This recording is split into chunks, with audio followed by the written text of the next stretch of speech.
Depois de uma temporada para lá de frustrante no certame do futebol europeu, a Copa do Mundo de Clubes expôs a necessidade de grandes mudanças no Porto, sob o risco do segundo ano de André Vilas-Boas como presidente do clube ser ainda pior do que este primeiro recém-completado.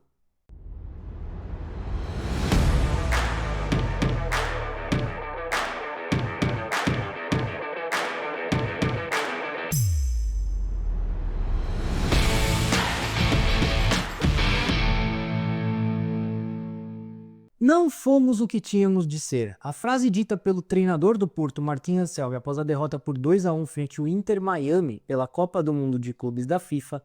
define perfeitamente a temporada 2024-2025 do clube português. Na realidade, uma interminável temporada que os torcedores portistas já esperavam muitas dificuldades, percalços, contratempos, adversidades, mas não de tamanha proporção. Isso porque trata-se de uma temporada de transição simbolizada pelo início de uma nova era no Dragão, em virtude da saída do ex-presidente Jorge Nuno Pinto da Costa. Após um longo mandato de 42 anos, ele foi derrotado nas urnas no ano passado por André Vilas-Boas, aquele mesmo ex-treinador de Chelsea, Tottenham, Olympique de Marseille e do próprio Porto entre os anos de 2010 e 2011. Bom, e a inesperada derrota de Jorge Nuno Pinto da Costa nas eleições presidenciais do Porto, após mais de 4 décadas, acabou resultando também na despedida de Sérgio Conceição, que comandava a equipe há 7 temporadas. Isso é claro devido à proximidade de Sérgio Conceição junto ao ex-mandatário portista e a relação não tão boa com o novo presidente, André Vilas-Boas. Portanto, o impacto causado pela saída de Jorge Nuno Pinto da Costa e Sérgio Conceição foram enormes no Porto, afinal tratam-se de duas lendas do clube.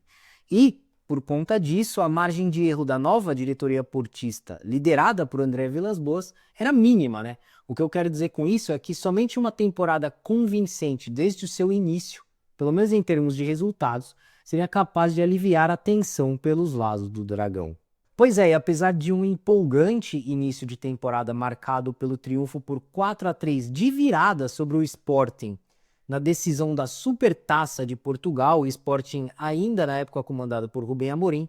a verdade é que o Porto foi derretendo no decorrer da temporada, que deixa a sensação aí de ser uma das piores do clube em todos os tempos. E isso é óbvio em razão das equivocadas decisões tomadas pelo presidente André Vilas-Boas, a começar pela aposta em Vitor Bruno para suceder Sérgio Conceição à frente da equipe. Para quem não sabe, Vitor Bruno era assistente técnico de Sérgio Conceição e jamais havia dirigido um time na carreira. Não à toa, a passagem de Vitor Bruno pelo Dragão durou míseros 29 jogos, lembrando que ele foi demitido no final de janeiro, quando o Porto ocupava a terceira posição da Liga Portugal, a apenas 4 pontos do líder Sporting e a 1 do vice-colocado Benfica. Em contrapartida, a situação do Porto, que já era ruim, piorou ainda mais após a chegada de Martin Anselmi, o nome escolhido por André Vilas-Boas para substituir Vitor Bruno no comando da equipe. Apesar das boas passagens por Independiente del Valle e Cruz Azul, é inegável que assumir um clube do tamanho do Porto seria um salto muito grande na carreira do jovem treinador de 39 anos de idade, o que acabou se provando posteriormente através da abrupta queda de rendimento por parte do Porto,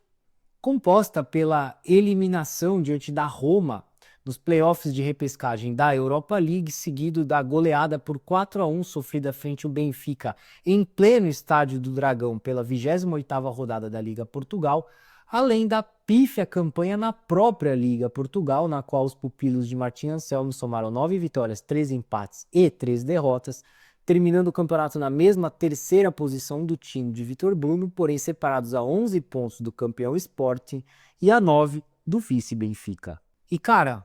como se tudo isso ainda não bastasse, o Porto também vem decepcionando na Copa do Mundo de Clubes da FIFA, que se para Martin Anselmi era a sua última esperança de garantir a sua permanência no comando técnico da equipe, ficou mais do que provado que ele não tem a mínima condição de seguir no cargo na próxima temporada, considerando as patéticas atuações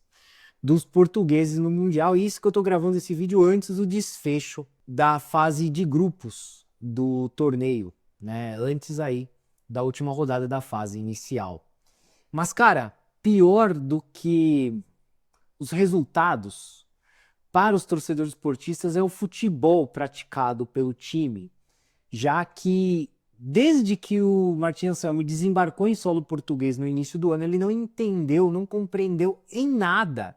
o DNA, a filosofia do Porto, que sempre se destacou, se sobressaiu por ser uma equipe aguerrida, valente e pulsante em campo. Muito pelo contrário, o treinador argentino já chegou implementando sua abordagem de jogo sem dar valor ou ao menos analisar as características do elenco que, por exemplo, não atuou num sistema com 3 zagueiros em nenhum momento ao longo dos 7 anos em que foi comandado por Sérgio Conceição. Ainda assim, sem pensar nas consequências e tampouco abrir mão de suas convicções, Martin Anselmi armou o Porto 3-4-3 desde a sua partida de estreia ali contra o Maccabi Tel Aviv pela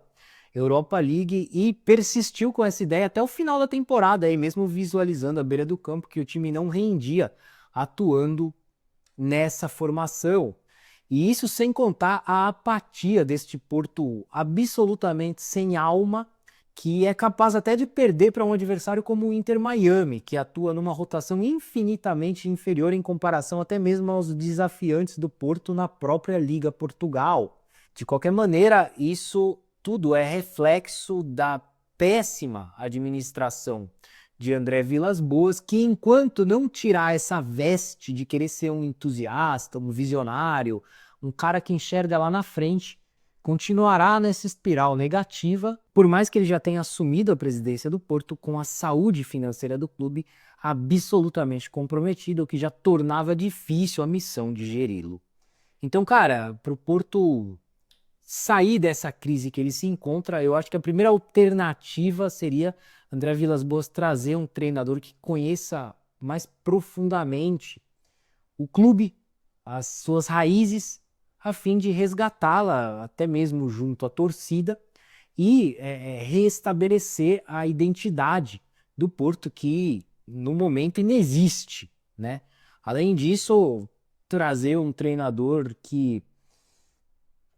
combine com as características da equipe cujas principais virtudes são jogar de forma direta, vertical, com rápidas trocas de passes,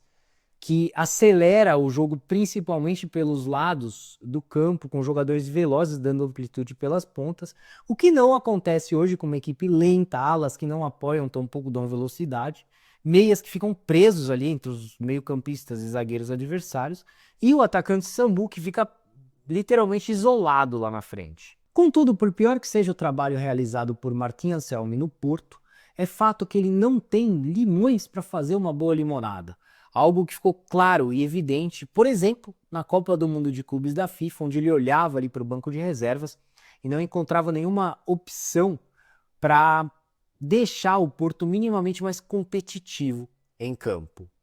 O que expõe, dentre outras coisas, a enorme necessidade do clube português de se reforçar pesado nesse meio de ano, nem que para isso ele tenha de se desfazer de suas principais peças, como são os casos do goleiro Diogo Costa, ou do meia Rodrigo Mora, obviamente por altas cifras, o que abriria a possibilidade para a chegada de novas peças para fortalecer o elenco e torná-lo capaz de, pelo menos, medir forças com Sporting e Benfica na corrida pelo título português. Mas, de início, o ideal é solucionar o primeiro problema. Essa combinação entre Martin Anselmi e Porto não ornou, não deu liga, e mantê-lo no cargo em meio aos erros cometidos, o total desconhecimento à cultura portista, a pressão por uma boa temporada e a insatisfação por parte dos torcedores, certamente culminará num segundo ano de mandato ainda pior para André Vilas-Boas no Dragão. Bom, então é isso aí, eu vou ficando por aqui, eu agradeço mais uma vez a sua atenção e peço a gentileza para que você inscreva-se no nosso canal, deixe o seu like, seu comentário, compartilhe esse vídeo, ative o sininho das notificações e siga as nossas redes sociais. Através do site soccerblog.com.br ou deste QR Code que eu deixei na tela, você terá acesso a todos os links de nossas redes sociais e a todo o nosso conteúdo na internet. Um forte abraço, uma excelente semana para você. Até a próxima e saudações!